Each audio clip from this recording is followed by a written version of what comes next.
कृष्णनगर राज्य पर इन दिनों ऐसा लगता था कि किसी बुरी ताकत की नजर पड़ गई है। इन दिनों कभी भी कहीं भी अचानक से आग लग जाती थी और फिर सब कुछ जलकर खाक हो जाता। उसके बाद वो आग अपने आप पहले बुझती और फिर गायब भी हो जाती थी। लोगों को समझ नहीं आ रहा था कि आखिर ये हो क्या रहा है।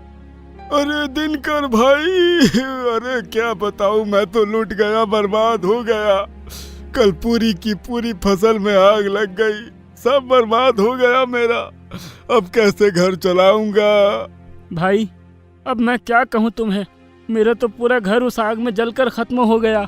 मैं तो पिछले कई दिनों से सड़क पर ही रह रहा हूँ। दिनकर, हमें अपने राजा विक्रम सिंह के पास जाना होगा।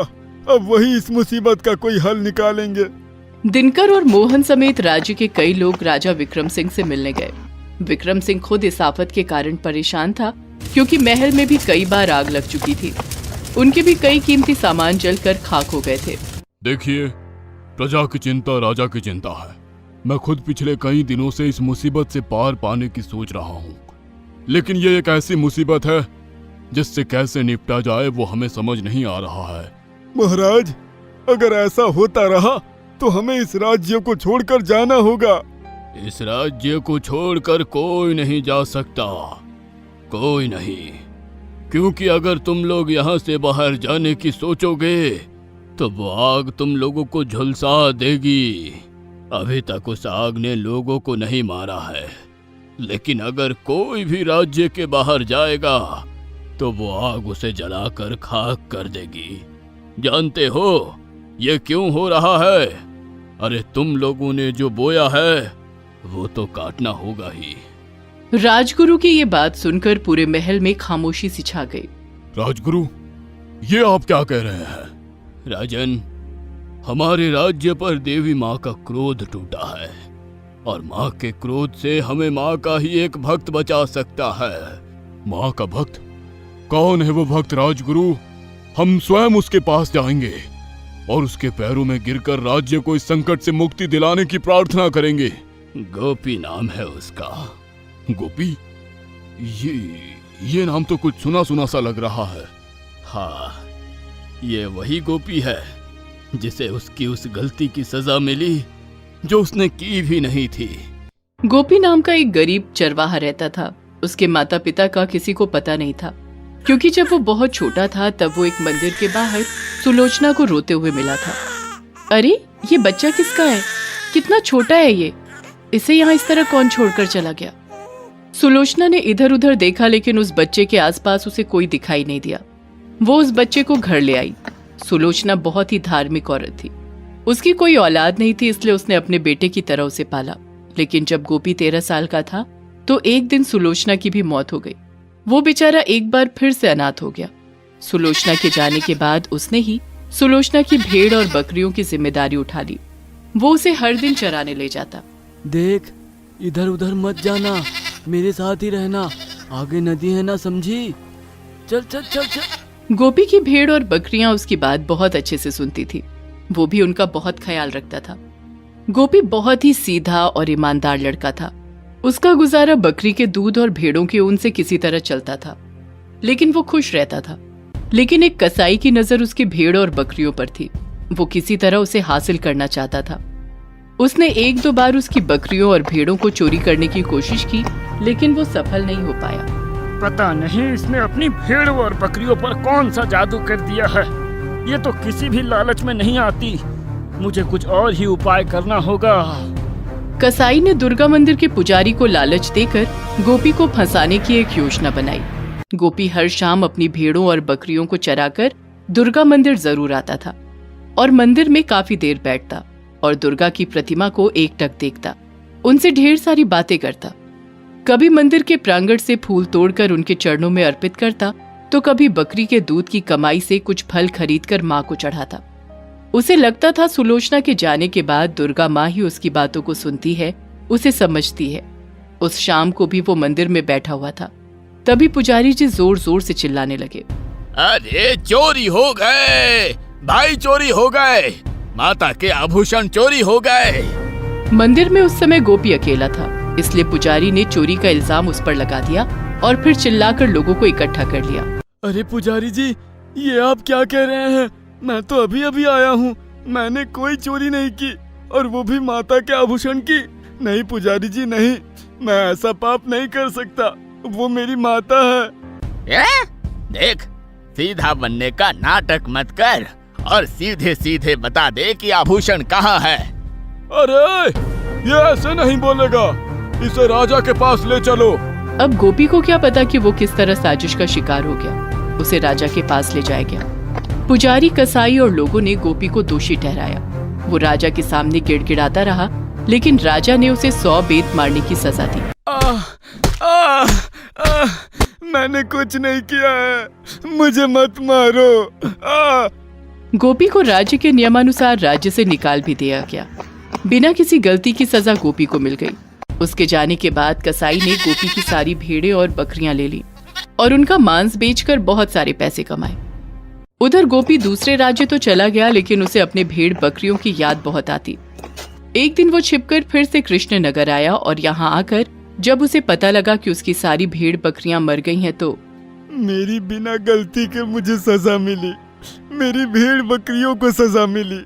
अब मैं भी जिंदा नहीं रहूंगा।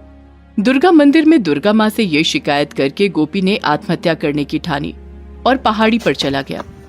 वो एक पहाड़ी से नीचे कूदने ही वाला था कि एक ऋषि ने उसे देख लिया और उसकी जान बचाई। आत्महत्या पाप है बेटा, तुम ये भूल मत करो। मुझे जिंदा नहीं रहना, मेरा सब कुछ खो गया है। कृपया करके मुझे मरने दीजिए, मुझे इस दुनिया में नहीं रहना। ऋषि ने गोपी को बहुत समझाया। गोपी समझ भी गया, लेकिन वो इस दुनिया में नहीं रहना चाहता था। देखिए, मैं आपकी बात मानकर आत्महत्या नहीं करूंगा, लेकिन अगर मैं इस धरती पर रहा तो पल पल मरूंगा। मुझे आप इस धरती से दूर भेज दीजिए। धरती से दूर? लेकिन कहाँ बेटा? कहीं भी, लेकिन यहाँ नहीं। ठीक है, मैं तुम्हें अपनी शक्ति से चांद पर भेज देता हूँ। अब तुम वहीं रहना। ऋषि ने आंखें बंद कर मंत्र का जाप शुरू किया। उनके मंत्रों की शक्ति से एक यान वहां प्रकट हुआ। गोपी उसमें बैठकर चांद की ओर चला गया। उस दिन के बाद से गरीब गोपी चांद पर ही घर बनाकर रहने लगा। लेकिन वो कहते हैं ना कि गरीब असहाय पर किया गया अन्याय एक न एक दिन भोगना पड़ता है।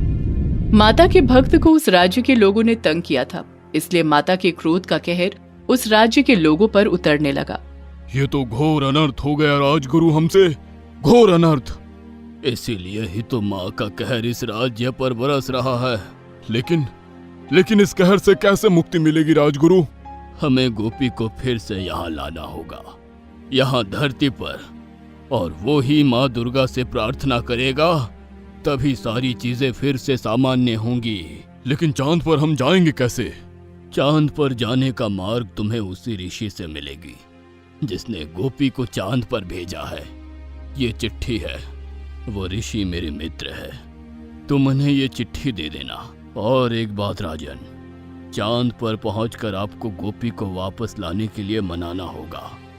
यहाँ पर आने के बाद उसे भेड़ और बकरियां फिर से देनी होगी, लेकिन उसके पहले उस कसाई और पुजारी को कठोर से कठोर सजा भी मिलनी चाहिए। राजा ने कसाई और पुजारी को कठोर कारावास की सजा दी और फिर उसके बाद राजगुरु से वो चिट्ठी लेकर काली पहाड़ी के वन की ओर निकल पड़ा। वहां पर वो ऋषि उसे मिले। उसने वो चिट्ठी ऋषि को दे दी।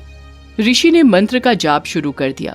ओम चंद्रदेवाय नमः, ओम चंद्रदेवाय नमः, ओम चंद्रदेवाय नमः, ओम चंद्रदेवाय नमः। 108 बार जाप करने के बाद एक यान वहां फिर से प्रकट हो गया।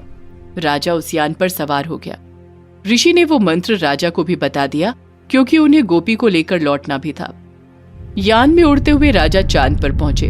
वहां पर उन्होंने देखा कि गोपी चुपचाप उदास सा बैठा हुआ है। राजा विक्रम सिंह गोपी के सामने हाथ जोड़कर खड़ा हो गया। गोपी ने जब राजा को अपने सामने देखा तो उसे बहुत गुस्सा आया और उसने अपना मुंह फेर लिया। तब राजा ने कहा, हमें माफ कर दो गोपी, हमें माफ कर दो। हमें सारी असलियत का पता चल गया है, हमने दोषियों को सजा भी दे दी है। महाराज, इस सजा से मेरी मासूम भेड़ बकरियां वापस आएंगी क्या? मैंने जो अपमान सहा, कोड़ों की मार सही, क्या वो दर्द वापस होगा? गोपी, उसी की सजा तो पूरा राज्य भुगत रहा है, और अगर तुम मेरे साथ धरती पर वापस नहीं गए तो सब खत्म हो जाएगा। उसके बाद विक्रम सिंह ने गोपी को सारी बातें बताई। ये सब सुनकर गोपी बहुत चिंतित हो गया। उसे अपने राज्य के लोगों की फिक्र होने लगी। वो उसी समय राजा के साथ धरती पर जाने के लिए तैयार हो गया। राजा ने एक बार फिर से मंत्र पढ़ा और एक बार फिर से वहां पर यान प्रकट हो गया। वे दोनों उस पर सवार होकर धरती पर आ गए। गोपी तुरंत दुर्गा मंदिर गया और माता के सामने हाथ जोड़कर रोने लगा। माँ, दया कर माँ, दया कर इस राज्य के लोगों पर। अपना क्रोध वापस ले ले माँ, अपना क्रोध वापस ले ले। गोपी के कहने पर मंदिर की मूर्ति से एक ज्योति प्रकट हुई और फिर वो ज्योति बादल में बदल गई और पूरे राज्य में वर्षा होने लगी। लेकिन वर्षा की ये बूंदें नीले रंग की थीं। माँ दुर्गा ने अपना क्रोध वापस ले लिया। जिनकी फसलें जल गई थीं, जिनके घर जल गए थे, सभी वापस हो गए। गोपी अब धरती पर ही रहने लगा। राजा ने उसे नई भेड़ें और बकरियां भी दी। गोपी अभी भी हर दिन अपनी भेड़ों को चराकर माता के मंदिर में जाता है और उनसे ढेर सारी बातें करता है। मुझे चांद पर जाना है, बस, मैं और कुछ नहीं सुनना चाहती। अनन्या अभी 5 साल की है और वो हर रोज जिद पकड़ती है कि उसे चांद पर जाना है। इस बात से उसके माता पिता बहुत परेशान हैं। उसकी माँ सावित्री कहती है, अनन्या बेटी, हम तो तुझे चांद पर नहीं ले जा सकते, लेकिन तू जब बड़ी होगी, तेरी शादी होगी, तब तेरे पति से कहना चांद पर ले जाने के लिए। ये बात अनन्या को सही लगती है। उसके माता पिता को लगता है कि बड़े होने पर उसके दिमाग से ये चांद पर जाने का भूत निकल जाएगा। लेकिन अनन्या के दिमाग में तो कुछ और ही चल रहा है। वो चांद की ओर देखती रहती है और सोचती रहती है, मैं बाकी लड़कियों की तरह धरती पर सुहाग रात नहीं मनाऊंगी। मैं तो सिर्फ चांद पर ही जाकर सुहाग रात मनाऊंगी, वरना शादी ही नहीं करूंगी। अनन्या बड़ी हो जाती है। वो अभी कॉलेज में पढ़ती है। अनन्या बहुत सुंदर है और इसीलिए कॉलेज के सारे लड़के उस पर मरते हैं और इस बात पर अनन्या को बड़ा घमंड है। वो किसी से अच्छे से बात भी नहीं करती है। एक दिन कॉलेज का ही एक लड़का अनन्या से प्यार का इजहार करने के लिए उसके पास आता है। अनन्या, तुमसे कुछ बात करनी है। बोलो, क्या बोलना है? मैं तुमसे प्यार करता हूँ अनन्या, मुझसे शादी करोगी? तुम मुझे चांद पर ले जा सकते हो। चांद पर? लेकिन कैसे? चांद पर तो कोई नहीं जा सकता। तो फिर भागो यहाँ से। जो मुझे चांद पर ले जाएगा मैं उसी से शादी करूंगी। अनन्या उस लड़के को भगा देती है। कॉलेज में ये बात फैल जाती है और सभी इस बात को लेकर आपस में हंसने लगते हैं। अनन्या की कोई सहेली भी नहीं है। वो हमेशा अकेली रहती है और रात को अपने घर की छत से चांद को देखती रहती है। कुछ दिन बाद कॉलेज में एक नया लड़का आता है। उसका नाम राहुल है। राहुल बहुत गरीब घर से आया है और पहले ही दिन उसे अनन्या से प्यार हो जाता है। मगर कॉलेज के बाकी लोग राहुल को सावधान कर देते हैं। लेकिन राहुल अनन्या के प्यार में पागल हो जाता है और वो अनन्या को प्रपोज कर देता है। अनन्या उससे कहती है, तुम दिखने में तो ठीक ठाक हो, लेकिन मुझे चांद पर जाना है और चांद पर ही सुहाग रात मनानी है। तुम मुझे चांद पर ले जा सकते हो क्या? राहुल सोचता है कि अनन्या मजाक कर रही है। वो हंसकर कहता है, हाँ अनन्या, हाँ, मैं तुम्हें चांद पर ले जाऊंगा। ये सुनकर अनन्या खुश हो जाती है और वो हाँ कर देती है। राहुल अनन्या के साथ जीवन बिताने के सपने देखने लगता है। ऐसे ही कॉलेज खत्म हो जाता है और राहुल को नौकरी मिल जाती है। राहुल अनन्या से कहता है, अनन्या, मुझे नौकरी मिल गई है, अब चलो शादी कर लेते हैं। हाँ, शादी कर लेंगे, मगर मुझे चांद पर सुहाग रात मनानी है। तुम्हें याद है ना? चांद पर? लेकिन मैंने सोचा था कि तुम मजाक कर रही थी। मजाक? मेरा बचपन से सपना है कि मैं चांद पर सुहाग रात मनाऊंगी। तुम्हें मेरा सपना मजाक लग रहा है? मगर चांद पर कोई जा सकता है क्या? तो फिर मुझे भी भूल जाओ। अनन्या गुस्सा होकर चली जाती है। राहुल बेवकूफ की तरह खड़ा रहता है। राहुल दुखी हो जाता है। अनन्या घर लौटकर सोशल मीडिया पर किसी और लड़के की तलाश करती रहती है। उसे प्यार मोहब्बत से कुछ लेना देना नहीं है। उसे बस चांद पर जाना है। उसके लिए वो कभी भी कुछ भी कर सकती है। लेकिन राहुल उससे बेहद मोहब्बत करता है। वो दुखी होकर अपने कमरे में बैठा रहता है। 2 दिन बाद उसके फोन पर एक कॉल आता है। उसके एक दोस्त ने कॉल किया। अरे भाई, क्या कर रहा है घर पे? तेरी गर्लफ्रेंड यहाँ पार्क में किसी और के साथ बैठी हुई है। ये सुनकर राहुल का दिमाग खराब हो जाता है। वो तय कर लेता है कि कैसे भी करके उसे चांद पर जाना है। वो फोन पर सर्च करता रहता है और उसे मिस्टर वासुदेव का नंबर मिलता है। मिस्टर वासुदेव एक साइंटिस्ट है और वो रॉकेट बनाने का काम करते हैं। ये देखकर राहुल तभी वासुदेव को कॉल करता है। हेलो, मुझे अपनी बीवी को लेकर चांद पर जाना है। कितने पैसे लगेंगे? पैसे तो बहुत लग जाएंगे, दोनों के पूरे 10 करोड़। राहुल राजी हो जाता है। उसे हर हाल में अनन्या से शादी करनी है। वो अपनी सारी जमीन बेच देता है, लोगों से उधार लेता है, दिन रात काम करता है। इस तरह उसके पास बहुत पैसे आ जाते हैं, लेकिन अभी भी पूरे 50 लाख कम पड़ रहे हैं। उसके पास अभी बेचने के लिए भी कुछ नहीं है।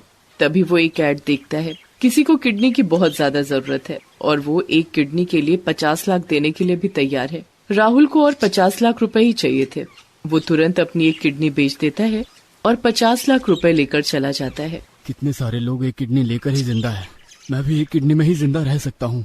और उसके बाद राहुल अनन्या को शादी के लिए कहता है। चांद पर जाने का प्लान सुनकर अनन्या बहुत खुश होती है और शादी के लिए मान जाती है। उधर राहुल मिस्टर वासुदेव को 10 करोड़ रुपए दे देता है और उसके रॉकेट चलाने की ट्रेनिंग शुरू हो जाती है। राहुल रॉकेट चलाना सीख लेता है। राहुल अनन्या से रॉकेट चलाना सीखने के लिए कहता है, लेकिन अनन्या इनकार कर देती है। नहीं नहीं, मुझे ये सब नहीं सीखना, मुझे बस चांद पर जाना है, तुम हो ना मेरे ड्राइवर। आखिरकार वो दिन आ ही जाता है। राहुल और अनन्या शादी कर लेते हैं और रॉकेट में बैठ जाते हैं। उन लोगों के पास बस 1 हफ्ते का खाना और ऑक्सीजन है। मिस्टर वासुदेव कहते हैं, सुनो, तुम लोग सुहागरात मनाकर उसके बाद वाले दिन ही वापस चले आना, नहीं तो ऑक्सीजन खत्म हो गया तो मुश्किल हो जाएगी। और फिर राहुल रॉकेट को टेक ऑफ करवाता है। रॉकेट पृथ्वी छोड़कर ऊपर जाने लगता है। अनन्या कांच की खिड़की से बाहर देखती रहती है। चारों तरफ छोटे छोटे तारे भरे पड़े हैं अंतरिक्ष में। ये सब देखकर अनन्या उन्मुग्ध हो जाती है। अरे वाह, चारों तरफ कितने सितारे हैं, मुझे तो बचपन से ये सब देखने का शौक था। अनन्या को देखकर राहुल भी बहुत खुश हो जाता है और अगले दिन आखिरकार वो लोग चांद पर लैंड करते हैं। चांद पर लैंड करने के बाद मुंह में ऑक्सीजन मास्क पहनकर वो दोनों चांद की मिट्टी पर पैर रखते हैं। अनन्या खुशी से झूम उठती है। कितना मजा आ रहा है, मेरे बचपन का सपना आज पूरा हुआ। राहुल, हमारी सुहागरात और हनीमून एक साथ हो रही है। हाँ, ये बहुत खुशी का मौका है, चलो इधर उधर घूमते हैं। चांद में ग्रेविटी कम होती है, इसीलिए दोनों जब मन चाहे तब उड़ने लगते हैं। ऐसे ही कूदते उड़ते हुए दोनों पूरा चांद घूम लेते हैं। चांद पर कितनी सारी खाई है, कितने सारे ऊंचे ऊंचे पहाड़ हैं। ऐसे ही घूमते हुए वो दोनों फिर से रॉकेट के पास वापस आ जाते हैं और तभी राहुल के पेट में दर्द होने लगता है और वो पेट पकड़कर बैठ जाता है। क्या हुआ राहुल, तुम्हें क्या हुआ? कुछ नहीं, पेट में दर्द हो रहा है। दर्द हो रहा है, लेकिन क्यों? तब राहुल बताता है कि पैसे जुगाड़ करने के लिए उसने अपनी किडनी बेच दी थी। तुमने मेरे लिए अपनी किडनी बेच दी, इतना प्यार करते हो मुझसे, चलो अभी वापस जाते हैं, तुम्हें इलाज की जरूरत है। मगर हमारी सुहागरात, तुम्हारा सपना। तुमने मेरे लिए इतनी बड़ी कुर्बानी दे दी, तुम ही मेरे चांद हो राहुल। लेकिन तभी राहुल बेहोश हो जाता है और अनन्या को रॉकेट चलाना भी नहीं आता। उसे समझ में नहीं आता कि वो करे तो क्या करे। वो राहुल को लेकर रॉकेट के अंदर जाती है और मिस्टर वासुदेव से संपर्क करती है। सब कुछ सुनकर वासुदेव अनन्या को बताते हैं कि रॉकेट कैसे चलाना है। अनन्या वही फॉलो करके रॉकेट चलाकर पृथ्वी पर वापस आती है और राहुल को अस्पताल में भर्ती करवाती है। डॉक्टर कहते हैं कि अभी एक किडनी की जरूरत है, नहीं तो पेशेंट मर जाएगा। ये सुनकर अनन्या तुरंत कहती है, नहीं, ये मेरे पति हैं, आप मेरी किडनी ले लीजिए डॉक्टर साहब। अनन्या एक किडनी दान कर देती है और उससे राहुल बच जाता है। राहुल रोते हुए अनन्या को कहता है, तुमने ये क्यों किया अनन्या, तुमने क्यों किया?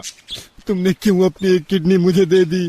क्योंकि मैं समझ गई हूँ कि इंसान की जान की कीमत क्या होती है। तुमने मेरी जिद के लिए अपना सब कुछ खो दिया और मैं इतना भी नहीं कर सकती। जब तक मैं जिंदा रहूंगी तब तक मैं तुम्हारी बाहों में रहूंगी। तुम ही मेरे चांद हो राहुल, मेरी जिद के लिए मुझे माफ कर देना। अनन्या पूरी बदल जाती है और राहुल के साथ मिलकर एक खुशहाल जिंदगी बिताने लगती है। असल में हमारे आसपास बहुत सारे चांद सितारे हैं जो हमें निस्वार्थ रूप से प्यार करते हैं और जिनसे हम भी प्यार करते हैं। वो लोग ही हमारी जिंदगी में रोशनी लाते हैं, इसीलिए हमेशा उन लोगों से जुड़े रहना चाहिए। इससे जिंदगी खुशी से भर जाती है। दोस्तों, आप हमारे चैनल को जरूर सब्सक्राइब करें